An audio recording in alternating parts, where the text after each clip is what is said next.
Hola, hola, ¿cómo están? Gracias por estar en este webinar. Es el webinar de la semana 2 de nuestro reto de la lectura de la Biblia a la palabra 2021. Las lecturas estos webinars corresponden a este plan semanal. Entonces, esta semana, que es la semana 2, vamos a estar leyendo de Génesis 21. Les voy a decir lunes, Génesis 21 al 24 y Juan 12-13, martes, Génesis 25 al 28, Juan 14 al 16, miércoles, Génesis 29 al 32, Juan 17, jueves, Génesis 33 al 36 y Juan 18 al 19, luego Génesis 37 al 41 el jueves, igual que Juan 20-21, el sábado Génesis 42 al 47. Entonces, estas son la semana 2 de nuestro reto de la lectura de la Biblia. Para descargar este plan, para encontrarlo, ve a nuestro sitio web vamosalapalabra.com y ahí lo puedes encontrar listo para descargar. Y te recuerdo, si apenas estás como escuchando este plan, apenas te quieres integrar, es perfecto tiempo. Te animamos muchísimo a ti, y este plan lo están siguiendo miles de personas en todo el mundo. Un distintivo de este plan es de que no te animamos a empezar en el día 1, en el día que empezó el plan, que este plan este año empezó el 7 de septiembre, sino que hoy leemos lo de hoy, es lo que decimos, lo que nos gusta decir y animar a otros a hacerlo. Entonces, si tú estás viendo este video en un miércoles 16 por primera vez, te estás enterando, empieza hoy leyendo lo de hoy. Y entonces el miércoles 16 de septiembre vamos a estar leyendo Génesis 29 al 32 y Juan 17, por ejemplo, ¿no? Entonces, hoy leemos lo de hoy y así es que vamos a cultivar el hábito de la lectura de la Biblia. No, ¿por qué insistimos en esto? Porque no es la última vez que vas a leer la Biblia. Vamos a estar regresando. La leemos de corrido, de tapa a tapa y otra vez empezamos. De hecho, este plan es de septiembre a mayo y en junio, de junio a agosto, leemos otra vez, pero nada más el Nuevo Testamento. Y en septiembre siempre arrancamos otro plan. Este es el 4º año que estamos haciendo el reto de la lectura de la Biblia. Lo tenemos, de hecho, van a encontrar en Vamos a la Palabra, si lo pueden encontrar también el sitio en inglés, y ahí mismo, en inglés se llama totheword.com, y van a sorprenderse. Lo tenemos ya traducido en muchísimos idiomas, muchísimas iglesias los están llevando en todo el mundo. Es increíble, es una bendición. Y bueno, pero hoy ya estamos aquí. Este es el webinar de la semana 2. Y otra notita nada más, les recuerdo que estos webinars son una ayuda, pero no son necesarios para hacer completar el reto de la lectura de la Biblia. Si tienes una Biblia y si tienes al Espíritu Santo de Dios y un gran hambre del Señor, y ven en oración al Señor, a la palabra, y Él mismo te va a enseñar. Él mismo va a abrir nuestros ojos de nuestro entendimiento. No te sientas obligada a ver estos webinars, que de verdad son solamente una ayuda. Entonces, bueno, vamos a orar. Padre de las luces, te damos muchísimas gracias porque podemos voltear nuestros corazones a ti, porque solamente tú puedes abrir nuestros corazones para ver a Jesús y ver el Evangelio en cada historia que leemos. Nada hay imposible para ti, así que te pedimos, Señor, en el nombre de Jesús, inclina nuestros corazones para temer tu nombre y amarte más y más y obedecerte más y adorarte más y más a medida que vamos leyendo las lecturas esta semana. En el nombre de Jesús. Amén. Amén. Muy bien. ¿Qué leímos? Nuestros webinars a partir de esta semana, la semana pasada iniciamos, entonces a partir de esta semana 2, los vamos a dividir en 2 partes. Lo que leímos la semana pasada y lo que vamos a leer. Entonces, ¿qué leímos la semana pasada?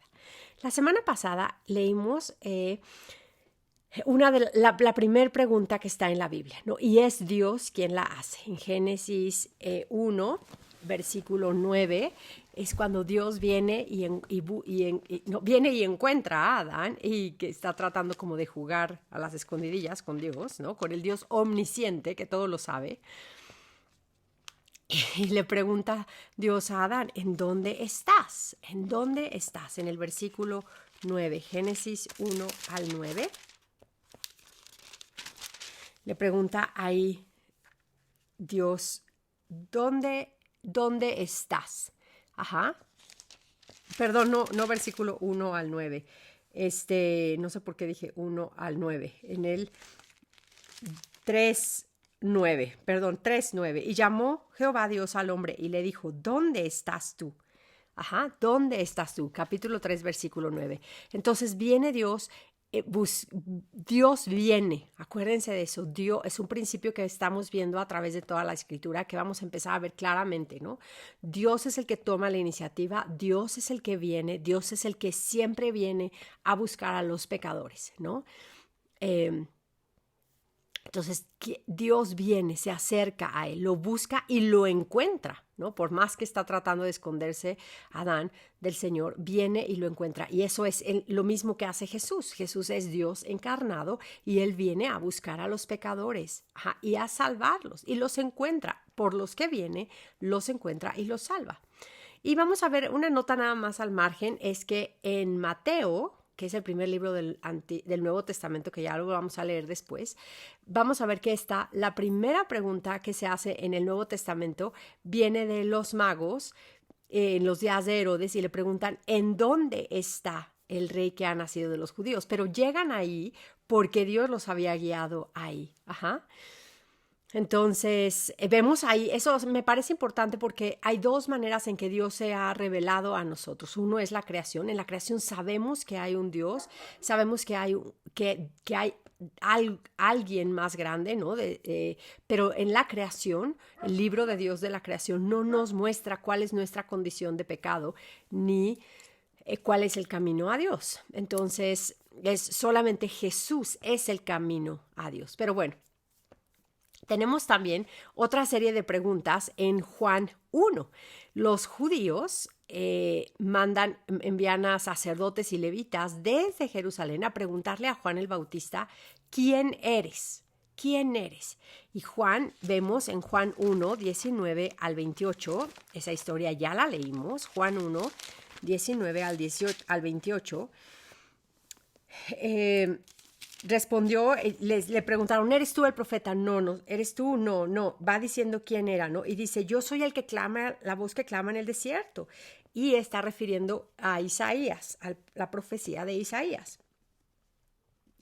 Y entonces les dice él, algo que está tremendo es que les dice, he aquí, y en eso ve que viene el siguiente día, al día siguiente de que le hacen todas esas preguntas a Juan el Bautista, Juan ve que Jesús venía a él y dijo, he aquí el Cordero de Dios que quita el pecado del mundo. Este es de quien yo estaba hablando, ¿no? Este es al quien están esperando desde Génesis 3, el que venía, el que había sido prometido desde Génesis 3 para derrotar a la serpiente, para vencer al enemigo, y Él ya está aquí, Él es el Cordero de Dios que quita el pecado del mundo. Y claro que por eso tenemos simplemente esta frase que es muy conocida, nos debe de animar a leer más el Antiguo Testamento para entender por qué el Cordero de Dios, por qué un Cordero, por qué esa imagen. Y es lo que vamos a ir viendo, como toda la Escritura está unida a decirnos una sola historia, que es el mensaje de la redención, apuntando siempre a Cristo. Entonces, esto es glorioso. El mismo Dios que vino buscando a Adán y a Eva, viene ahora a destruir a la serpiente. Es la palabra de Dios encarnada, el Hijo de Dios, la segunda persona de la Trinidad. Ajá. Él, y creer algo diferente que esto, creer algo que Jesús no es la segunda persona de la Trinidad encarnada, no es creer para salvación. Necesitamos creer todo el paquete completo. No podemos escoger qué creer de la Biblia y qué no. La Biblia está sobre nosotros, es nuestra autoridad y nosotros sujetamos lo que creemos que debe de ser o cómo deben de ser las cosas a lo que dice las Escrituras. Ajá. Entonces, bueno, viene ahora Jesús. Y vamos a ver que es claro lo que empieza a pasar, ¿no? Todos los que se encuentran con Jesucristo y todos los que en el Antiguo Testamento van a encontrarse con la palabra de Dios tienen dos opciones. Vas a creer y obedecer, porque el creer no puede ir nada más como un yo creo sin una obediencia. Vas a creer y obedecer, ajá, y esa obediencia va a resultar en eso es una vida de oración a Dios, o vas a responder en incredulidad, que va a resultar en odiar a Dios, no amándolo y adorando a un falso Dios. No te vas a poder quedar sin adorar a nada.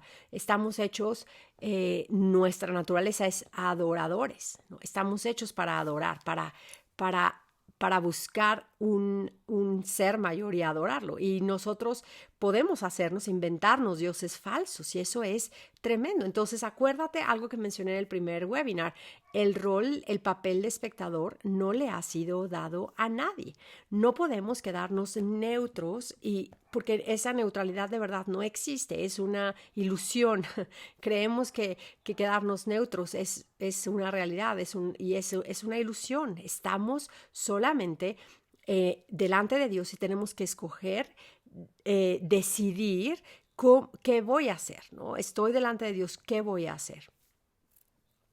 Después también leímos de Caín y de Abel y de un plan que hay recurrente en esta historia de la redención, el pecado y la gracia. Siempre que hay pecado, hay gracia o juicio, ¿no? Entonces, nosotros respondemos creyendo a Dios o en incredulidad, ajá, y Dios responde al pecado siempre con juicio o con gracia, con perdón, ajá, a esa respuesta que tenemos. Eso es un patrón en la Biblia. Dios tampoco se queda como, bueno, a esta persona no voy a hacerle nada.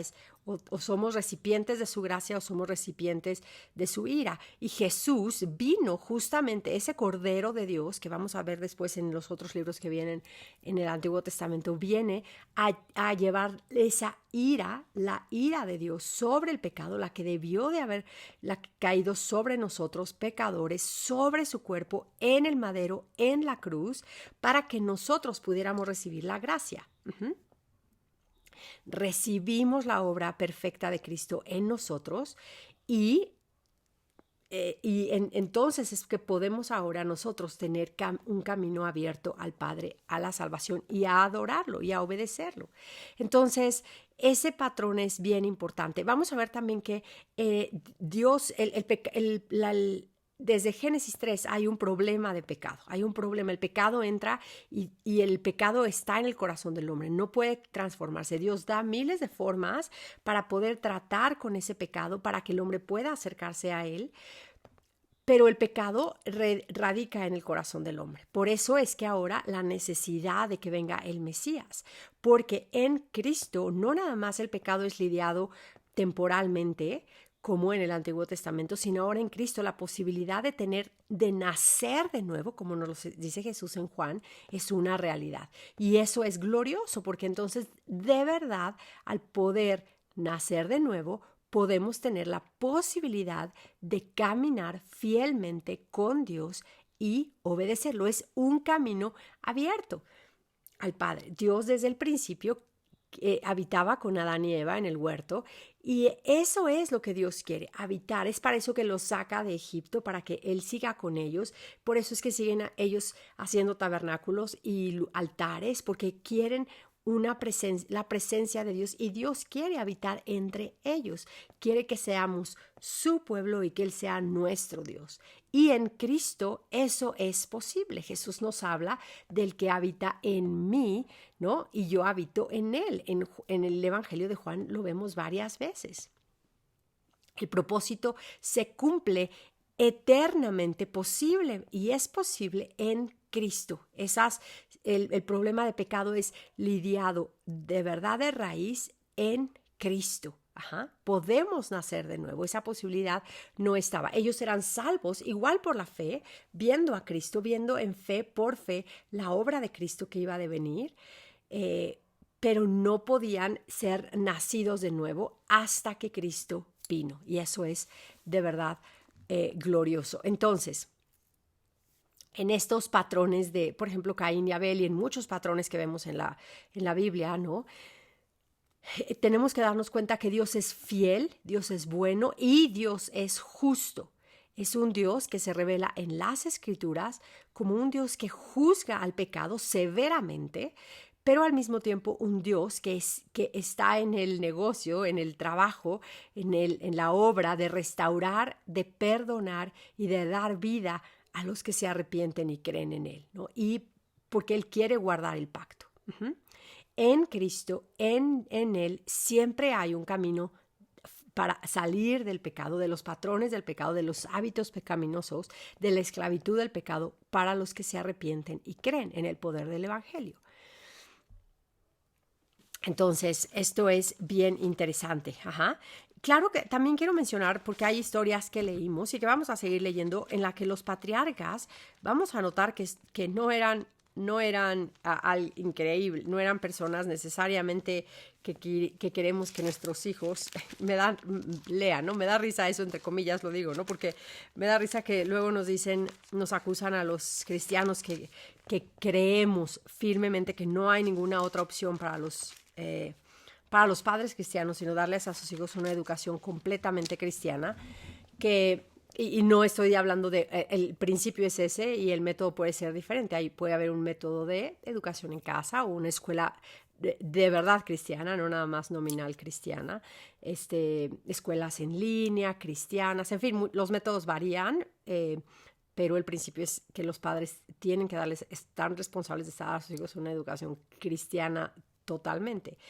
Y me da risa porque a la hora que lees la Biblia te das cuenta de que imposible, si de verdad eres un padre metido en la palabra, es imposible guardarlos en una burbuja. La misma Biblia nos presenta con historias que son tremendas, ¿no? Que son fuertísimas, que nos forzan a dar respuestas, ¿no?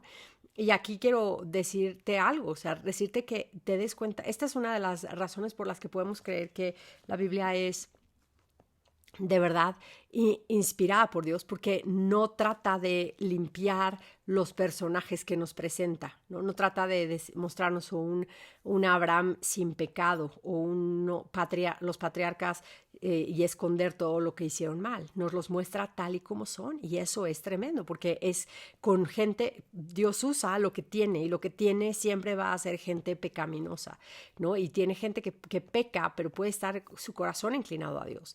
De Lot, por ejemplo, es tremenda. Las historias que vemos de Lot son tremendas ahí, pero vemos que Dios no está de acuerdo con eso, porque al final del día Sodoma y Gomorra son consumidos en la ira de Dios, ¿no?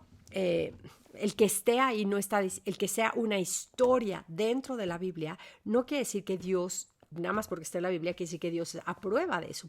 Tenemos que leer cómo Dios lidia con ese pecado y nos está apuntando que ese es un problema que estaba presente y que sigue presente, pertinente. La capacidad de pecar que tenemos es inmensa.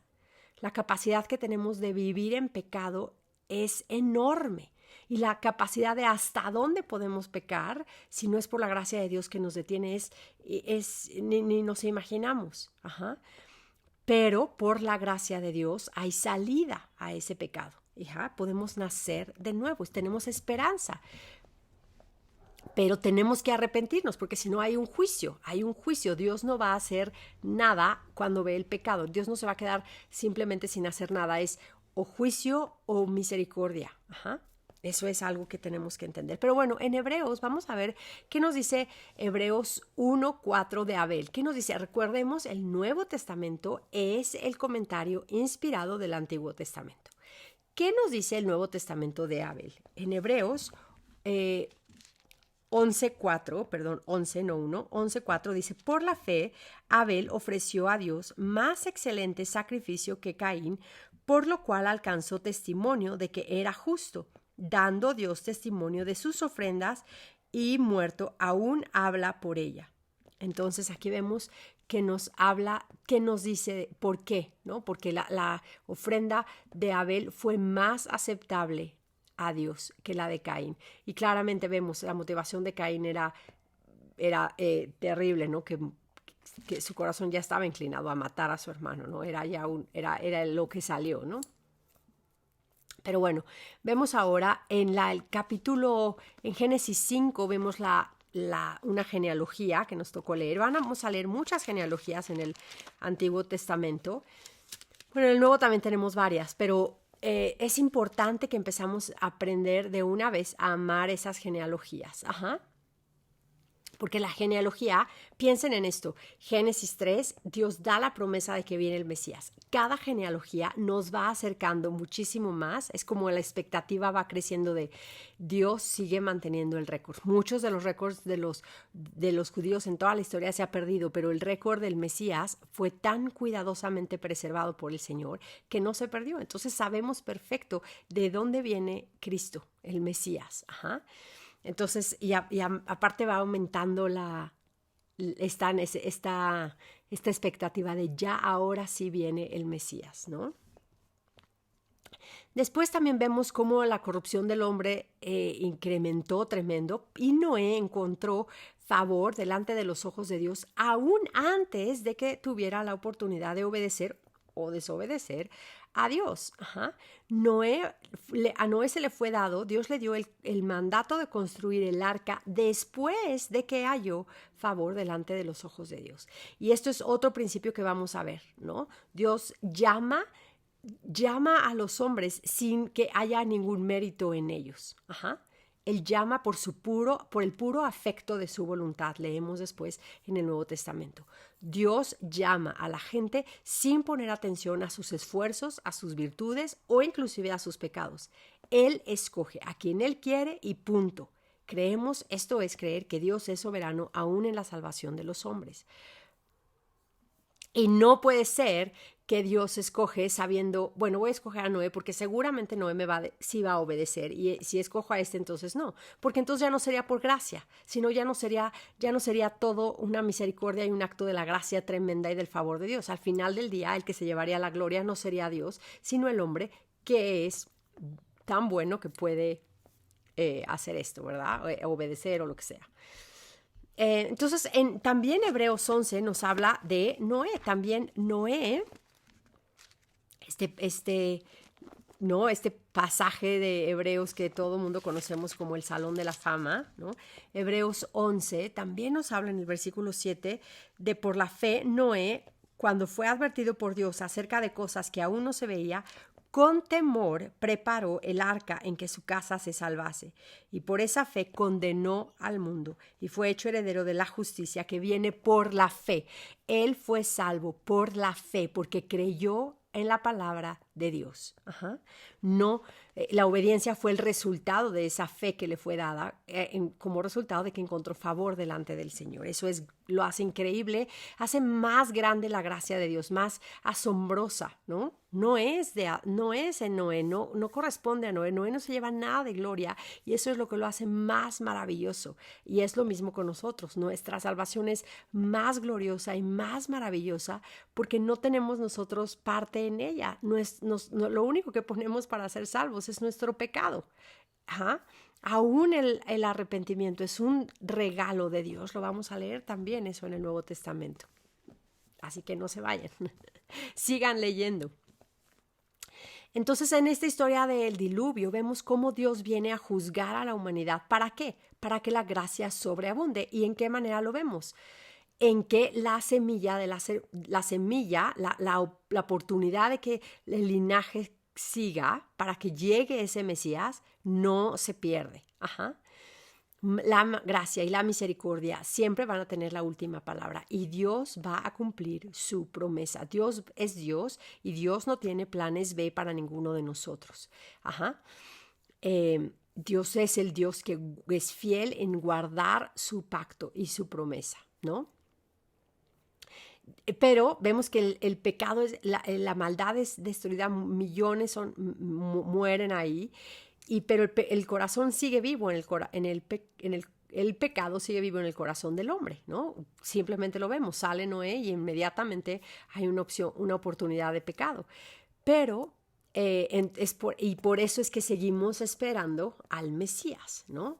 Por eso es que seguimos esperando. Eso es el camino que Dios está haciendo. Y entonces vemos que que ahora tenemos, Dios pone el arco iris para recordarnos que no va a volver a destruir esta tierra con un diluvio. Y ahora nuestro pastor dijo en alguna ocasión, me encanta, dice, no va a volver a ser destruido por un diluvio. Nuestros hijos, gracias a Dios, sabemos que no va a ser así, por un diluvio mundial, pero tenemos que cuidar, es nuestra responsabilidad asegurarnos que no sean destruidos por las mentiras del arco iris que hoy están infiltrándose tremendamente, sobre todo a través de las escuelas, ¿no? De la educación laica. Entonces, bueno, Dios hace un pacto, ¿no? con Noé en el capítulo 9 de Génesis, y no es el representante ahora legal del pueblo, ¿no? De la gente, ¿no? Y Dios hace. Después viene la Torre de Babel y ahora vemos cómo es en el nombre de Jesús que podemos nosotros tener acceso al Padre. No necesitamos hacernos un nombre o en nuestras propias fuerzas, en nuestro propio nombre acercarnos al Padre. Eso nos lleva a nada. Es una mentira, ¿no? La única manera es a través del nombre de Jesús. Él es el que nos ha redimido y ahora Él es la escalera, ahora Él es la torre. Y en Babel vemos que como la parte contraria de Babel va a venir en Pentecostés. Lo vamos a ver cuando veamos Hechos. Y ahora en Cristo Jesús, todos los que hemos sido redimidos, estamos siendo construidos, como lo vemos en Efesios, como un edificio. Somos parte del edificio que Dios está construyendo, no nosotros. Somos su templo ahora para avanzar su reino. Después, después seguimos leyendo, no voy a ir cada capítulo, pero también vemos el llamamiento de Abraham en Génesis 15 y tenemos un pasaje bien importante ahí que es básico que lo mencione para seguir entendiendo toda la escritura. 15:6 dice, creyó a Jehová, creyó a Abraham y le fue contado por justicia. Lean, si pueden leer otra vez ese capítulo 15, es 20 versículos nada más, chiquitito, pero van a ver esto como este es el mismo evangelio que predicamos hoy, la salvación a través de la gracia por la fe en Cristo. Y el creer es un don de Dios, ¿para qué? Nadie se gloríe, lo vemos en Romanos. Jesús mismo dijo que en Juan 8, que ya leímos, en Juan 8:56, dice, y Jesús les dijo, de cierto os digo, antes de que Abraham fuese, yo soy. Y entonces, 8:50, dice desde el 8:56, Abraham vuestro padre se gozó de que había de ver mi día y lo vio. O sea, Abraham se gozó viendo a Jesús hacia adelante. Nosotros vemos hacia atrás y él fue salvo viendo hacia la venida del Mesías. Él sabía que iba a venir. Y se gozó, es por eso que fue salvo, él creyó a Dios, se regocijó y es por eso que lo quieren apedrear a Jesús. Abraham entonces volteó hacia sus ojos, puestos los ojos en Cristo, fue que ganó, no que ganó, ¿no? Sino que recibió la gracia de ser salvo. Después vimos también la señal de este pacto que fue la circuncisión y vemos algo interesante también, que en todo esto, en el capítulo 17 de Génesis, como Dios dice que lo que quiere es ser su Dios. O sea, la razón por la que está haciendo todo esto es porque quiere volver a estar como en el huerto, ¿no? Una relación abierta de su criatura como hijos con Él, ¿no? Sin un pecado en medio. Entonces, la restauración es lo que Dios busca cuando hay un juicio, ¿no? Quiere siempre Dios traernos. Aún la disciplina es eso. Él nos disciplina para traernos una vez más en comunión con Él.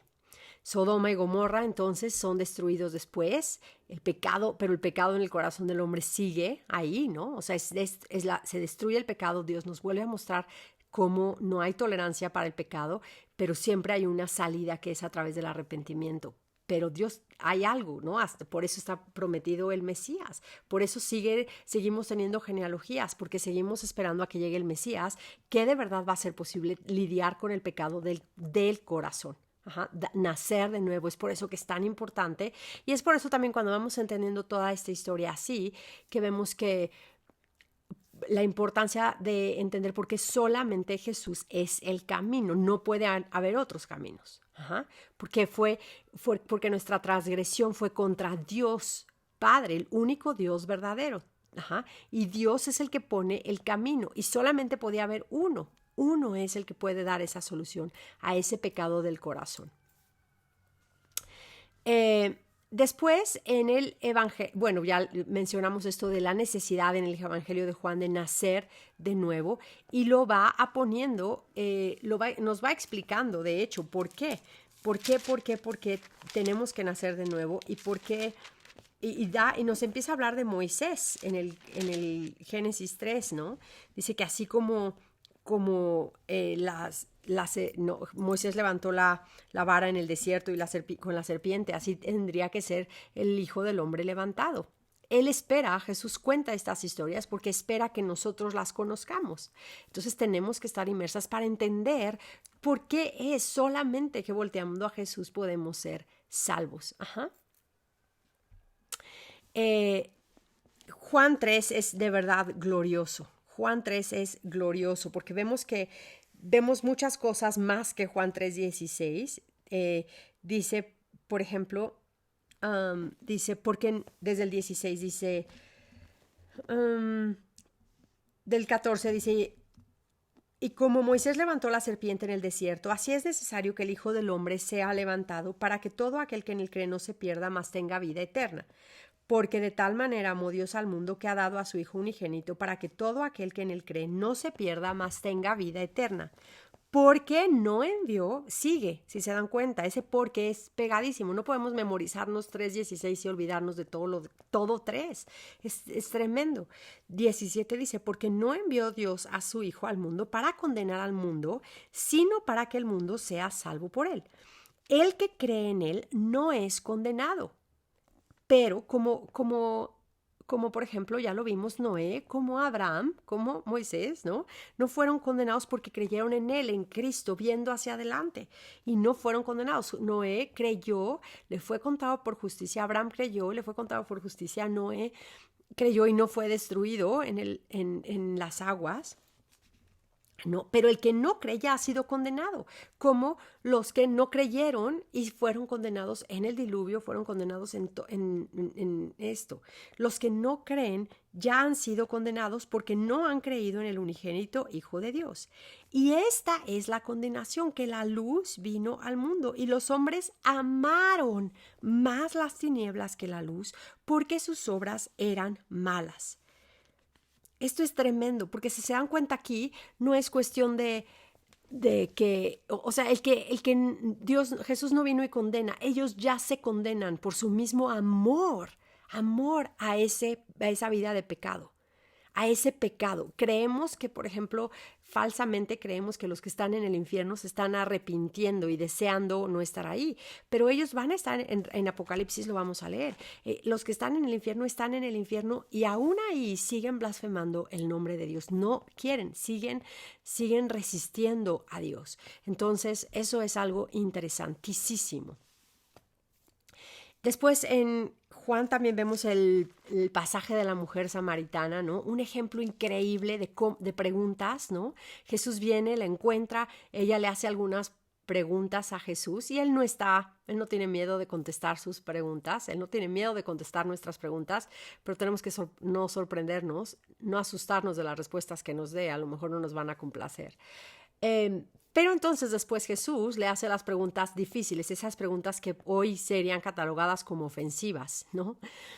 Y después el testimonio de su gran conversión es enorme. Muchos escuchan su testimonio y después quieren venir a escuchar a Jesús y son salvos por las palabras de Jesús. Eso es tremendo. Vamos a verlo a un constante que en el Evangelio de Juan, ¿no? Dice, creyeron muchos más por la palabra de Cristo. Ajá.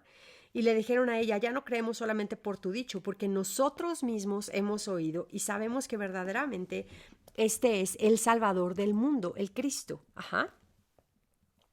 Entonces es por la palabra, se dan cuenta, la palabra en Génesis tuvo un lugar de preeminencia porque no creyeron la palabra de Dios, no creyeron que era lo que era verdad 100% y que era digna de ser obedecida, que comieron, y ahora aquí porque creyeron en la palabra, obedecen y son salvos, reciben el evangelio.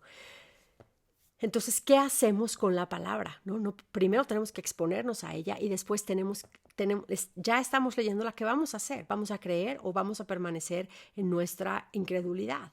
Y ya que creemos, ¿vamos a obedecer o voy a seguir buscando excusas para no obedecerla? No hay de otra. Es tremendo, ¿no? Es tremendo lo que hacemos con la palabra de Dios.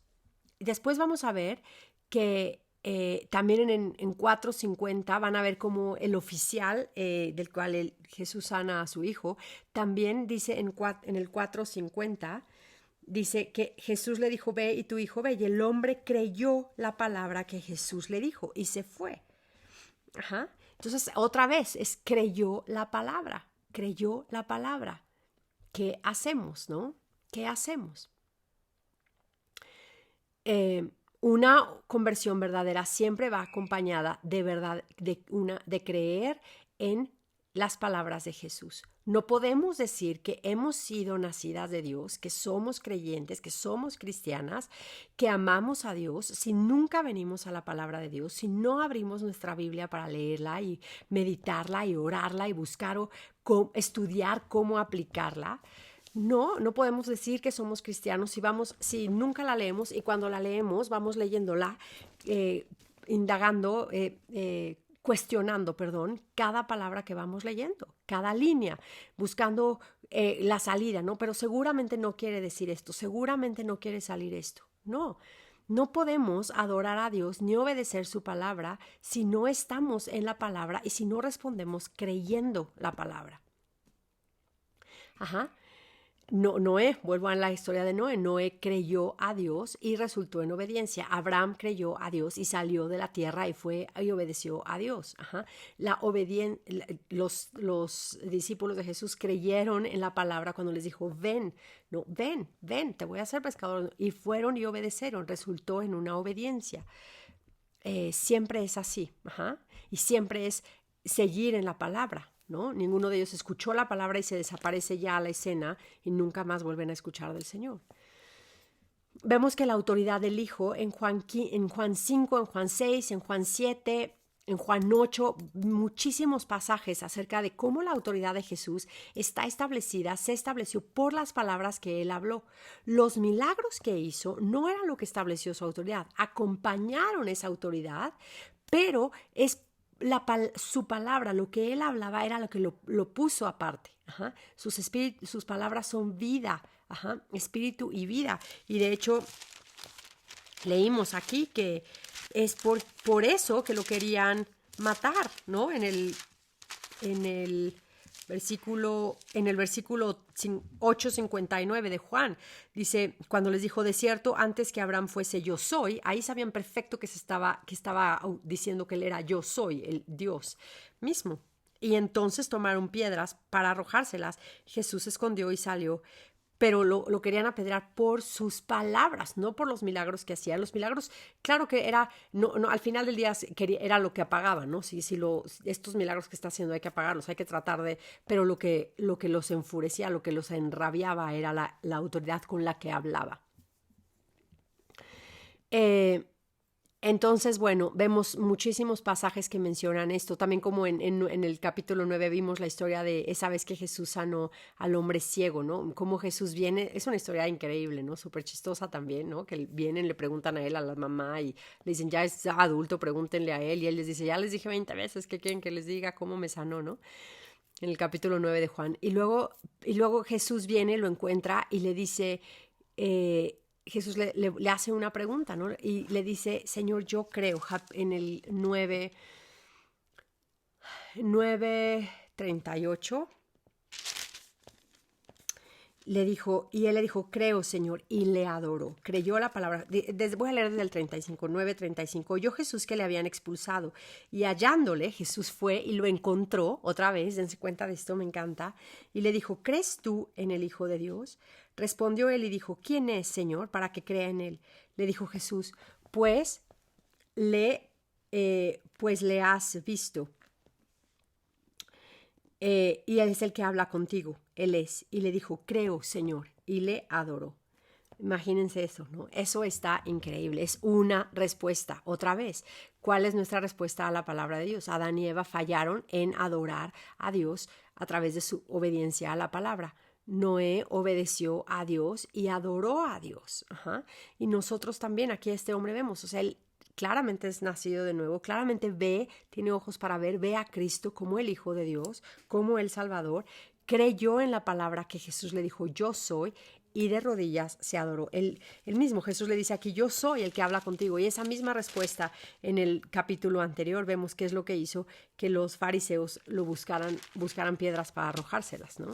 Y vemos también que el mismo patrón va a seguir en Hechos, por ejemplo. Es por la autoridad de la palabra con la que hablan los apóstoles, que son, por ejemplo, Esteban, ¿no? Apedreado. Entonces, bueno, ¿qué vamos a leer la siguiente semana? Vamos a continuar esta trayectoria, vamos a ver que el evangelismo no empieza en el Nuevo Testamento. En el Antiguo Testamento, Abraham, Dios le dice, en ti van a ser benditas todas las naciones de la tierra. A Adán y Eva simplemente Dios les dijo, fructificad y multiplicar y llenen la tierra, sojuzgadla. El llamado de Dios siempre ha sido la tierra, llenar la tierra de la gloria de su nombre. Y esto es increíble, ¿no? Entonces, la dinámica cambia, pero el principio sigue siendo el mismo. Dios quiere salvar al mundo.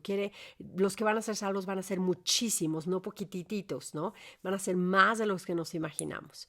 Ajá. No creemos no somos universalistas en el sentido de que creemos que todos van a ser salvos, pero creemos que muchísimos van a ser salvos. Ajá.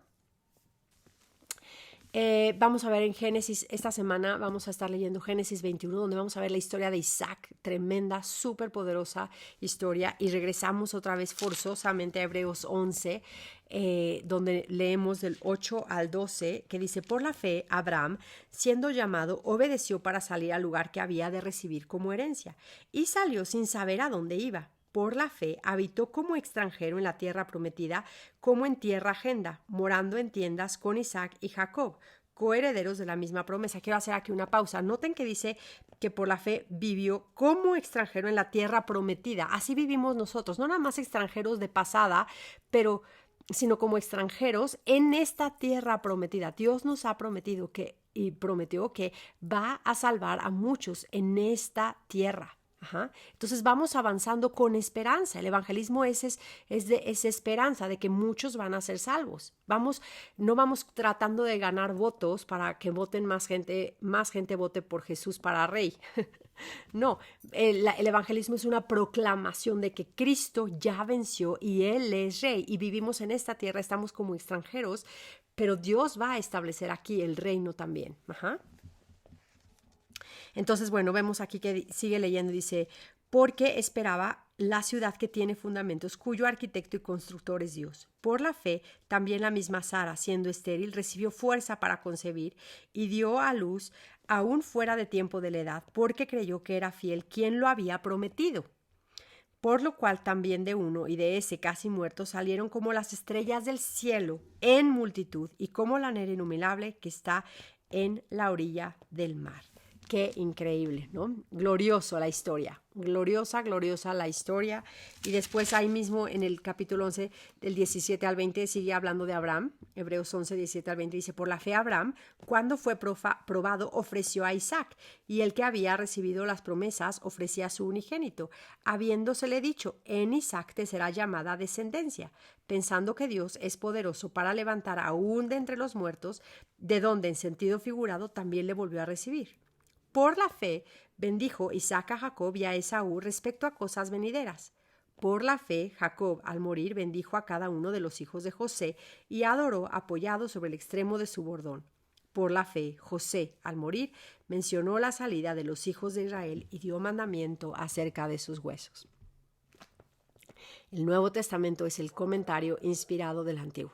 Es siempre importante tener estos pasajes enfrente, ¿no? Y por eso es que creemos que es muy bueno, una manera muy, muy, muy importante de estudiar la Biblia, leyéndola de corrido una y otra vez, porque estas conexiones las vamos a ir viendo mucho más fácilmente a medida que la leamos de una manera, a un paso normal, a un paso en el que leeríamos cualquier libro normal. No leemos un libro en 3 años, ¿verdad? Para tratar de sacarlo mejor, no. Lo vamos leyendo y lo amamos y lo entendemos y nos estamos inmersas en la historia.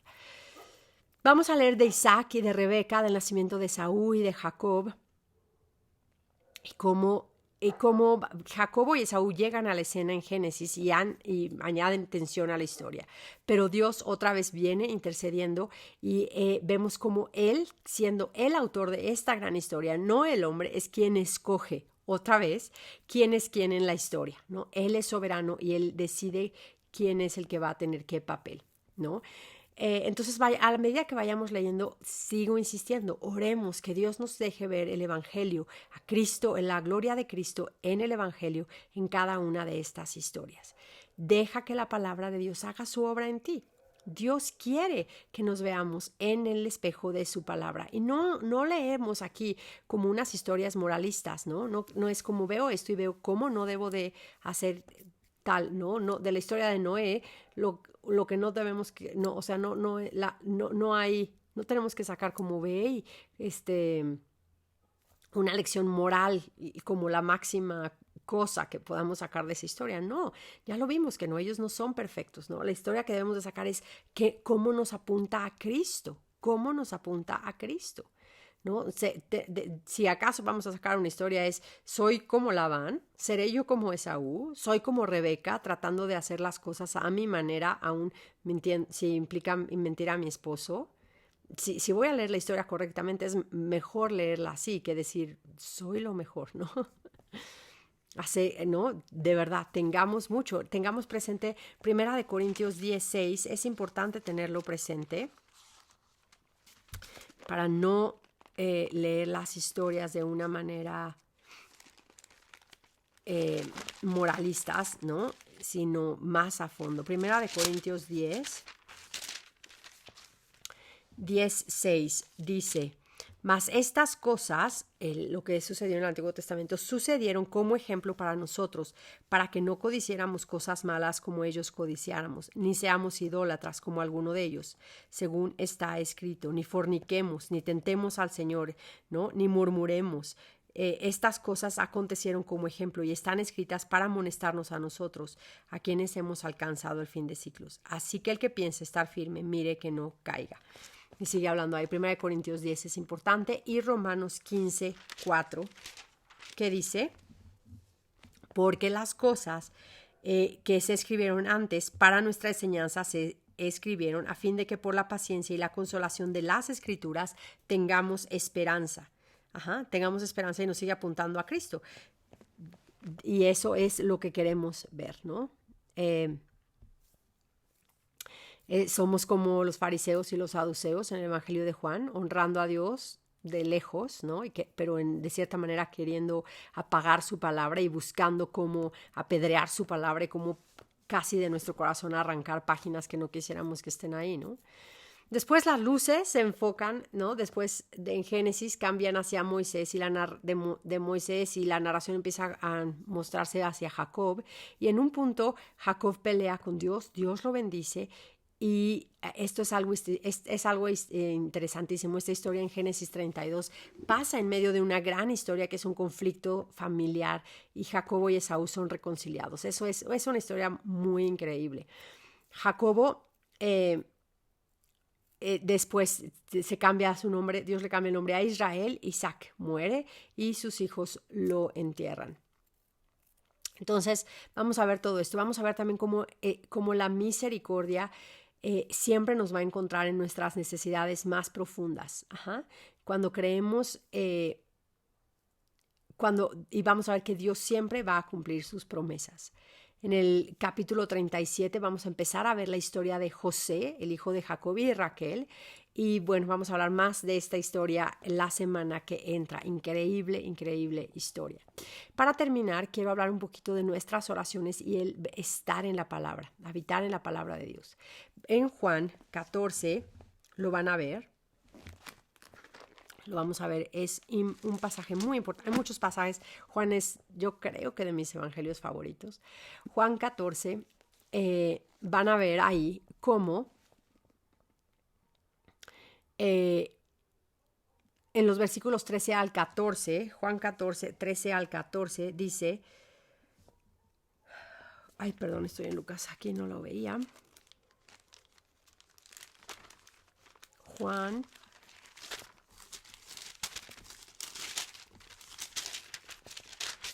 14, del 13 al 14, dice, y todo lo que pidiereis al Padre en mi nombre lo haré para que el Padre sea glorificado. Si me amáis, guardad en el Hijo, y si algo pidiereis en mi nombre, yo lo haré. Esto es bien importante porque tenemos el evangelio de la prosperidad, este evangelio de que lo que pidamos, no tú reclamar promesas y clamar y declarar y decretar y todas esas cosas que son una cosa que no está en la Biblia, y este pasaje lo usan. Tenemos que ver que lo que sea, ¿no? En todo el contexto, lo vamos a ver que es para glorificar al Padre. Y hace solamente sentido cuando sabemos que lo que pedimos va a glorificar al Padre. Moisés y David nos enseñaron a orar de esta manera. Jesús nos enseñó, Señor, santificado sea tu nombre. Es eso, santificado es que tu nombre sea glorificado en esto, en la oración del Padre nuestro en Mateo. Entonces, orar para que la gloria de Dios sea manifiesta en nuestras situaciones y pedir que su nombre sea glorioso en medio de las pruebas, eso es lo que nos va a librar de hacer oraciones que son para nuestra propia ganancia, que Dios no oye y rechaza, como Santiago nos enseña en Santiago 4. No, esto no significa que tenemos que orar, no nos podemos atrever a pedirle a Dios cosas específicas, un trabajo específico, una sanidad específica, pero siempre estamos dependiendo de la gloria de Dios y sabiendo que si Dios nos dice no a este trabajo, no a esta sanidad, no es porque nuestra fe falló o no es porque Él no sea bueno, un buen padre, sino porque es ahí en donde Él va a hacer su nombre. No sabemos cómo que sea glorificado de una mayor manera, de una forma más grande de lo que creemos, ¿no? En Juan 15 igual lo vemos, ¿no? Va ligado todo esto. Estos pasajes son importantísimos. Léanlos, medítenlos, órenlos con cuidado. Juan 15, 17. Dice, bueno, desde el 16 van a ver esto de no me eligieron ustedes a mí, sino yo los elegí a ustedes. Otra vez tenemos esto de quién es el que ha escogido desde el principio, quién es el que ha venido. No está en nosotros escogerlo, no, es Cristo, y eso hace que su nombre sea glorificado más, que su gracia sea más grande. Y luego en el 17 dice, y pegado a esto, dice, los he puesto para que llevéis fruto y vuestro fruto permanezca, para que todo lo que pidáis al Padre en mi nombre, Él os los dé. No está fuera de contexto, no es pide un coche, pide nada más así, pide por pedir cosas grandes y más prosperidad. No tiene nada que ver con eso, nada, eso no es el pasaje, no es lo que vemos aquí. Está pegado a la palabra de Dios. Si estamos habitando en la palabra, si estamos continuamente leyendo la Biblia, continuamente la Biblia nos va a enseñar a cómo orar con un deseo mayor de glorificar a Dios y de orar bíblicamente. Vamos a aprender a orar orando de la Biblia, pero de toda, no versículos fuera de contextos. Ajá.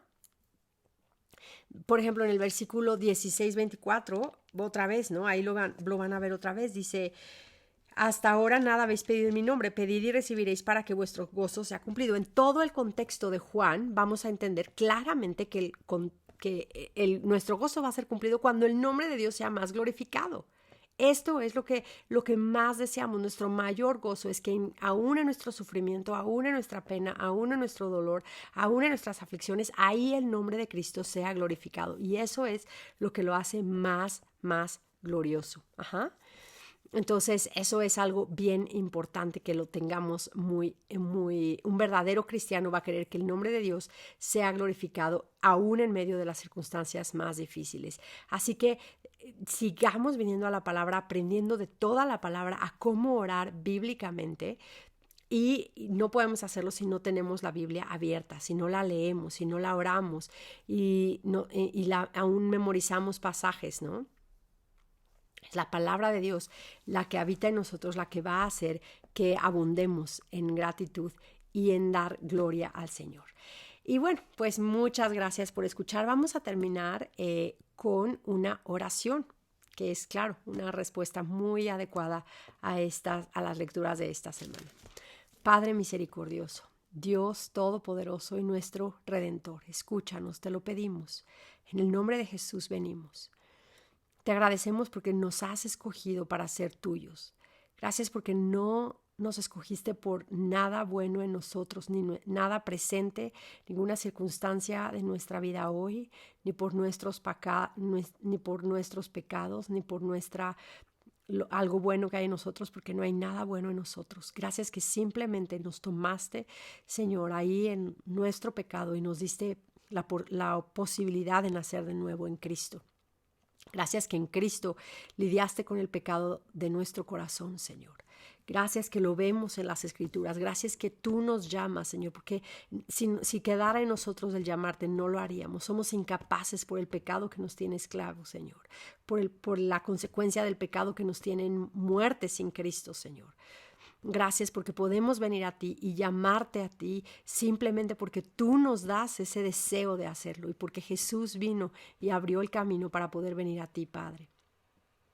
Perdónanos, Señor, por las veces en las que hemos creído que venir a ti se trata de echarle más ganas y tratar más fuerte, Señor. Perdónanos porque vemos que lo que tenemos que hacer es simplemente creer en tu palabra y venir por la gracia a través de Cristo. Ten misericordia de nosotros, ten misericordia y danos el don de creer, Señor. Danos el don de creer. Aumenta nuestra fe, Señor, para creer en lo que tu palabra dice es verdad y para que nuestra fe nos lleve a una obediencia mayor. Te lo pedimos, Señor. Gracias porque tienes misericordia de nosotros cuando clamamos a ti. Gracias porque tu deseo es que nuestra relación contigo sea restaurada. Gracias porque tu palabra trae sanidad a nuestras almas y aún a nuestros cuerpos. Gracias, Señor, porque cuando estamos en medio de tormentas tremendas, Señor, podemos descansar sabiendo que no importa qué tan pequeñita sea nuestra fe, tú de todos modos vienes y nos encuentras y haces que tu nombre sea mayor en medio de esa tormenta. Gracias, Señor. Ayúdanos a conocerte mejor para adorarte más. Venimos a ti, Padre, poniendo todas nuestras cargas, pidiéndote, Señor, que nos des palabras de vida, Señor, a medida que leemos, porque ¿a dónde más iremos, Señor, sino a ti? Ayúdanos a que tu paz que nos has dejado, esa paz que nos das, Señor, no como el mundo nos las da, esté presente en nosotros, que nuestro corazón no se turbe ni tenga miedo. Gracias, Señor. Gracias porque tú, Jesús, estás intercediendo por nosotros. Gracias por esta oración, Señor. Gracias que tú estás a la diestra del Padre hoy mismo intercediendo por nosotros. Gracias te damos. Gracias por la muerte de Cristo y la resurrección y la vida eterna. En el nombre de Jesús. Amén. Amén. Muy bien. Pues muchas gracias y bueno, nos vemos la semana que entra y a la palabra.